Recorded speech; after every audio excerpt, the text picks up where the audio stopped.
La actualidad, los protagonistas, el análisis y la información. En Contacto Directo.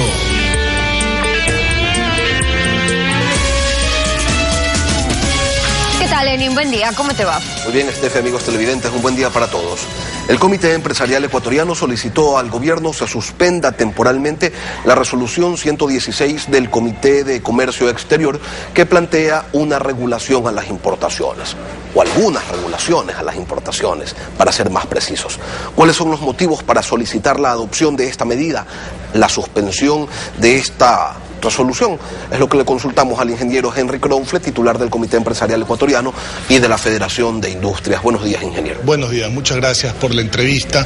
Estamos sumamente preocupados, Lenín, porque todo este tema de la resolución 116, sobre eso la resolución 002 del COMEX, sobre eso el acuerdo 14114 del MIPRO, sobre eso la firma de convenios, sobre eso la modificación a la resolución 465 del COMEX, que ya voy a explicar de qué se trata todo esto, ha creado problemas de fondo y de forma, y una cantidad de tramitología excesiva y pocas soluciones. Por eso es que hemos solicitado la reunión, de lo contrario no lo hubiéramos solicitado. Pero llama la atención esta solicitud porque ustedes han mantenido reuniones permanentes con el gobierno. Ustedes firmaron acuerdos voluntarios de sustitución de importaciones y se reunieron con el ministro Ramiro González y se entendía que estaban de acuerdo con todo esto. A ver, vamos a los problemas de fondo para explicarle cómo se generan los convenios y por qué los convenios, pues ya desde ya lo digo, pues es una forma de estar en la misma línea de la política de sustitución de importaciones del gobierno, pero no como se ha hecho. Sin embargo, la firma del convenio ya le indica que el sector empresarial está en la misma línea. Lo que no estamos de acuerdo es en todo lo que se ha hecho, cómo se ha hecho y en la tramitología que esto ha causado y los problemas que han causado. Mire usted, el Código Orgánico de la Producción, Comercio e Inversiones tuvo una reforma que me parece que es la 9ª, donde se reforma el tema de la calidad, y eso conlleva a lo que se llama el Comité Interministerial de la Calidad. Ese Comité Interministerial de la Calidad está conformado por el Ministro de Industrias, la Subsecretaría de la Calidad, el INEN, el Organismo de Acreditación Ecuatoriana, etcétera. Es un comité. Pero además ahí hay el artículo 17 que se llama el Consejo Consultivo, que está creado, que está conformado justamente por la Federación Nacional de Cámaras de Industria, de Comercio, de Pequeña Industria, Turismo, etcétera. Es decir, por el sector privado, con voz dentro, no con voto, pero con voz dentro de este comité. Ese comité tiene como responsabilidad hacer el Plan Nacional de la Calidad.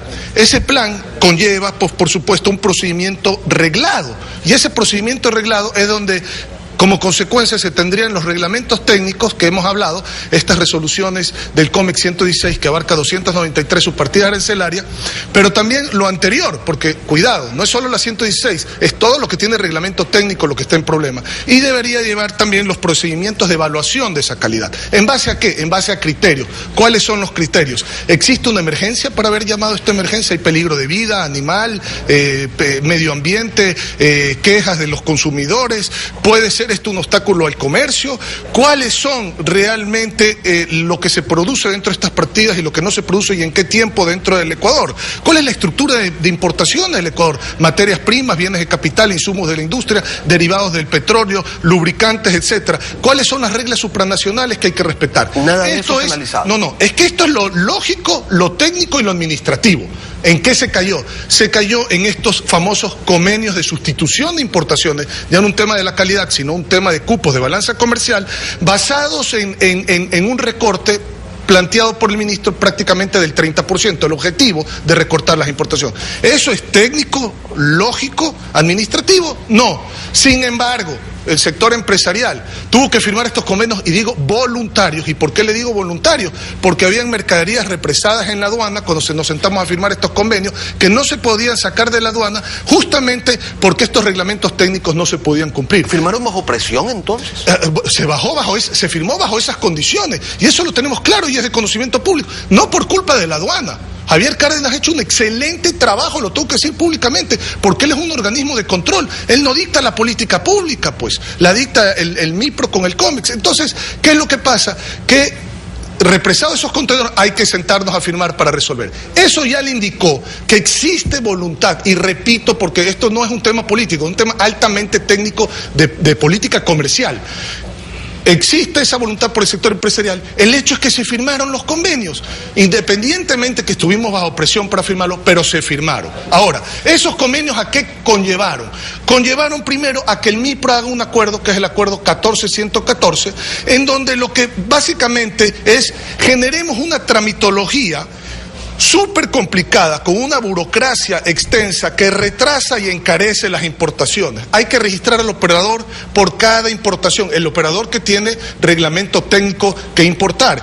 Hay que hacer esta tramitología por cada embarque, no importa si está validado 1, 2 veces o 3 veces, así hay que validarla 1000 veces, pues hay que validarla 1000 veces. El ingreso de esa información no es suficiente para registrar al importador, tiene que validarla, convalidarla el MIPRO. Imagínese usted, eso ya entramos en temas que ni siquiera están reglamentados dentro del acuerdo, cómo se convalida. Y peor aún, estas no eran funciones del MIPRO, estas eran funciones que le pertenecían al COMEX, al Consejo de Comercio Exterior, al COMEX. Y entonces eso hace que se cree un software en paralelo a lo que ya existe, porque existe un software que es el Ecuapaz, que es un software que tiene la capacidad para manejar esto, tenemos que decirlo con toda claridad. Y se genera este software paralelo para, dentro de estos convenios que se quería flexibilizar las medidas, dar esas opciones de flexibilización a través del registro por operador, por importación. Y esas flexibilizaciones tampoco generaron ningún resultado. Tanto es así que las medidas que supuestamente se iban a flexibilizar para poder cumplir con estos requerimientos de estos reglamentos técnicos tampoco dieron sus resultados, y está el colapso de las importaciones del país. Entonces, en función de este colapso al que usted acaba de hacer referencia, ¿podríamos determinar el monto del impacto económico? ¿De cuántas empresas estamos hablando y cuánto han perdido hasta el momento en caso de que exista una pérdida? Ese es el estudio que estamos analizando, porque esto es muy complejo. No es solamente lo que se deja de importar, que en relación sobrepasa los 100 millones de dólares enero del 2014, enero del 2013, y entonces vamos a decir esto es un éxito a la medida. No, es la afectación que hay en la recaudación tributaria, es la afectación que hay en la cadena. Mire usted, el tema de cosméticos, represados esos contenedores, se perdieron las exportaciones de cosméticos, 20 y pico de millones de dólares represados en contenedores, porque en la medida abarca materias primas, aunque le parezca mentira, bienes de capital e insumos de la industria manufacturera, agrícola y de la construcción, derivados del petróleo y lubricantes cubre la medida, no insumos suntuarios, cubre toda la medida, que ese es el primer error de fondo que tiene la medida. ¿No es real entonces lo que dice el Ministerio de Industrias, que hace referencia a un impacto, a una incidencia de 90 millones de dólares favorables en la balanza comercial, y que esto es positivo en función de los objetivos que tiene la balanza comercial? No es el único indicador económico, por el amor de Dios, hay que hacer los estudios del impacto en la cadena. Una tapa no es que afecta a la embotelladora de cola o de agua y de jugos, afecta también al manufacturador de aceite, afecta a los lubricantes, afecta la cadena de logística, el almacenamiento, el transporte. Hay que hacer los estudios. La paralización de la importación. Ingeniero, no se hizo nada, no porque usted habla de muchos estudios que debieron haberse realizado, y también nos está dando a entender que no se ha hecho absolutamente nada. No se hicieron política y no técnica. No se hicieron esos estudios, por eso no sabemos el impacto. Estamos trabajando ahorita en los estudios, por eso habíamos pedido inclusive una tregua, porque cómo es posible que se reglamente cosas que ni siquiera se producen en el país y que es imposible su importación y que además son insumos. Pero vamos a cómo se resuelve el problema. Yo le pido, por favor, porque no me gustaría dejar esta entrevista y no hablar de la forma de resolver esto. Primero, ¿qué es lo que no debemos de hacer? Lo que no debemos hacer es tener trámites excesivos burocráticos, caer en cuestiones repetitivas, aumentar la burocracia por estos temas, trabar las importaciones y el sector productivo del país. Le pregunto, primero, se deben excluir materias primas, bienes de capital y derivados, petróleo, para poder tener las exportaciones petroleras. Segundo, el MIPRO da, digamos, el marco de los convenios. Esos marcos de los convenios se tienen que llevar a la aduana, al sistema de Ecuapaz, que es el que debería de trabajar esto. Y esos términos del convenio en el sistema de Ecuapaz resuelve gran parte de la problemática. Tercero, el Instituto Ecuatoriano de Normalización, el INE, no puede multiplicar su personal, atender cada solicitud de importación, validar lo validado. el INE tiene que funcionar como funcionaba antes. El certificado de calidad una vez al año para la mayoría de los productos, como era por ejemplo para llantas, como era por ejemplo para automóviles y por ejemplo para ropa era por lote. Bueno, así exactamente tiene que funcionar. Se valida ese certificado de conformidad por un tiempo determinado, un año, y después se hace el muestreo y lo aleatorio, pues señor, por eso se llama Instituto Ecuatoriano de Normalización y Estadística, tiene que manejar los temas estadísticos de manera aleatoria. De ahí se reforman los reglamentos técnicos dictados ahora para permitir esta flexibilización que está plasmada en los convenios, que todavía, digamos, no funciona. Se marcan las excepciones puntuales a la resolución 465 del COMEX, que ya está afectando a los repuestos de los vehículos, que son las importaciones de hasta $2.000, que no necesitaban reglamentos técnicos, hasta $2.000 por su partida, y que hoy sí entran. Y se verifican los perfiles de riesgo de las empresas que, tratando de ir por la resolución 465, quieren obviar el tema del INE. Esto es sumamente fácil de resolver. No entendemos la problemática de sistemas en paralelos, de temas manuales, de burocracia y tramitología repetitiva. Señores, esto no es gran problemática. Resolvamos. ¿Por qué pedimos al presidente de la reunión? Justamente porque no se resuelve. A eso queremos hacer referencia. Ustedes enviaron una carta con fecha 26 de febrero solicitando una reunión al presidente de la República con algunas entidades que tienen relación con este tema.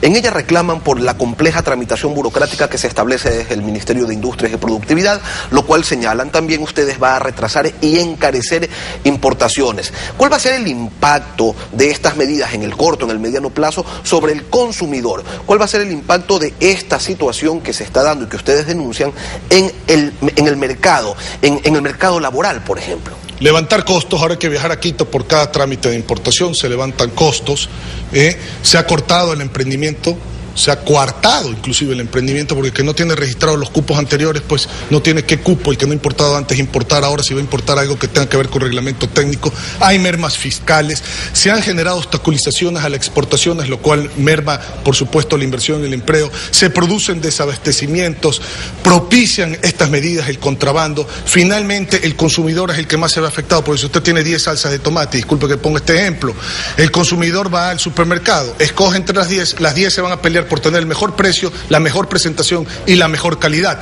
Para hacer eso, esas empresas tienen que invertir, tener tecnología, generar inversiones, por supuesto, generar plazas de trabajo. Entonces, se pierde eso de un lado, el consumidor tiene un producto malo y caro por el otro lado. Y esto genera, además de todo, una suerte de discriminación, porque unos tienen que hacer una tramitología específica como importadores, los que tienen reglamentos técnicos, y otros no. Señores, hay que tratar esto con seriedad. Arreglemos esto que es tan fácil de arreglar y obviemos estos problemas que le están causando a todo el sector productivo y por ende a la economía del país. La reunión con el presidente esta es la solución, presidente, para la tramitología, lo de forma, lo de fondo, nos gustaría discutir con usted más adelante para saber cuál es el impacto de esta medida, no solamente en balanza comercial, sino en toda la economía. Pero hasta el momento no existe una respuesta a esa invitación que le hiciera el Comité Empresarial Ecuatoriano y la Federación de Industrias. Hemos conversado con el titular de estas dos entidades, el ingeniero Henry Cronfle. Son las 7:17 en Contacto Directo.